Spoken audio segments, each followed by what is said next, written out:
My stay in Tunisia is about to end, so my last trip while I'm here is to the town of Hammamet near the resort Yasmine Hammamet. It's about 10 kilometers, and to go there I took a taxi.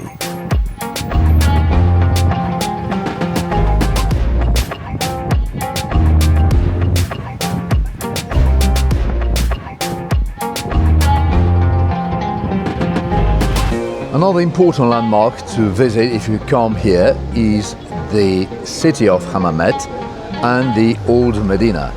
And from Yasmine Hammamet, where I'm staying, up to here is about 30 minutes with a taxi, and it costs you around 20 Tunisian dinars. But the important thing is to make a deal with the driver before you get on the taxi, otherwise he could ask you more than that. Medina today means broadly market, but also an old town, while a long time ago it meant a fortress. That's why these walls stand here. The town of Hammamet, at least the center, seems very friendly and inviting. Tunisians seems to be a happy people as much as the tourists.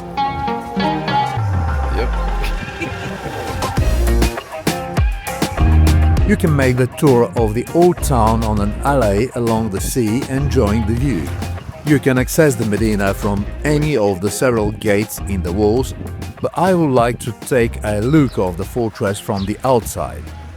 And probably this is the main entrance to the old town. Yes, time to take a look at it. You know, Hammamet is often called the birthplace of Tunisian tourism.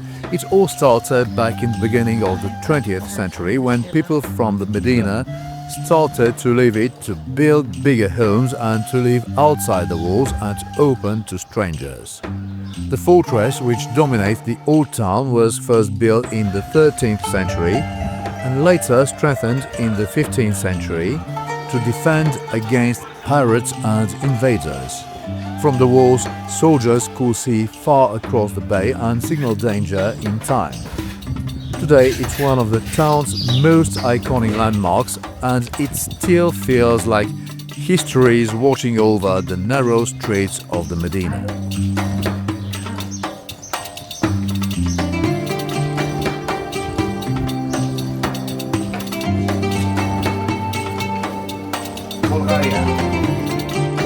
This is what looks like one of the many shops in the Medina, where the owner kindly allowed me to make some shots. Okay. Unfortunately, I can't tell you where this shop is, because here in the Medina, the tiny street doesn't have names or street numbers.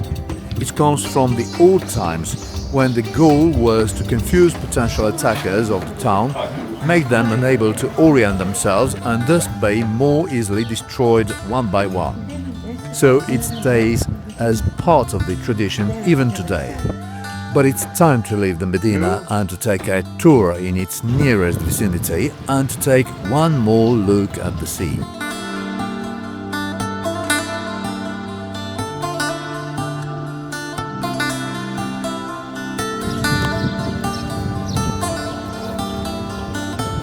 Everything here, inside and outside the Medina, feels and looks really calm, regardless of the contrast between the tiny streets, the tall walls, and the parks, the cafés and the restaurants outside the old town.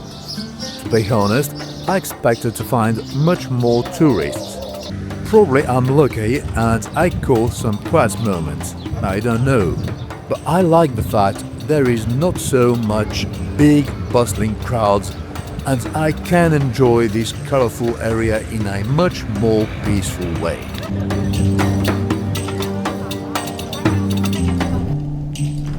I would like to spend more time here, but I have to catch a taxi to return back to the hotel, to get my luggage and to hop on the bus to the airport to take the flight back to Sofia, while taking a last look on Hammamet as one last glimpse over this region of Tunisia.